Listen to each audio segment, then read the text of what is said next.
Hey everybody, it's Tom from Vehicle Visionary. I hope you're having a great day. Today I'm sitting in the interior of the refreshed 2025 Acura MDX with the new 12.3-inch touch screen. That's right, it is a touch screen now, and today I'm going to show you how to wirelessly pair your smartphone.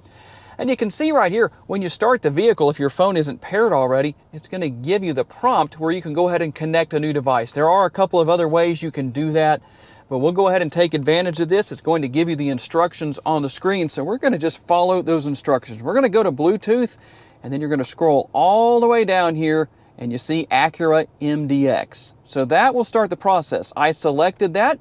We need to go ahead and select pair right there. We're going to select allow, and just follow the prompts as they come up. It's pretty easy to do. You probably don't need me to show you how to do that. Just be patient as it connects. It's going to tell you down here that it's connecting, and we'll go ahead and choose yes right here. And let's go ahead and make sure we're using Apple CarPlay. Now, I think because I previously paired my phone, it went ahead and connected to CarPlay. It will prompt you to do that as well. Now let me go back here and show you something. You can see connect new device. You can connect up to 6 devices, and so if you want to do that, you can do it right there. You can also go up here to options. You can make some changes right there as far as priority, Bluetooth being turned on or off, or whatever the situation is.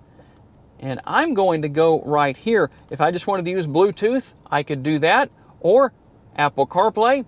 We can also go up here and delete if we want to. Delete the device. If you need to do that, there you go. That's the whole process to managing your smartphone as far as connections, disconnecting, all that kind of stuff with the 2025 Acura MDX. With the nice changes, something a lot of you have requested for a long time, a touchscreen. So hopefully this was helpful to you. If there's another tutorial you'd like to see, let me know down in the comments section. Thanks for taking the time to watch. I'll see you in my next video.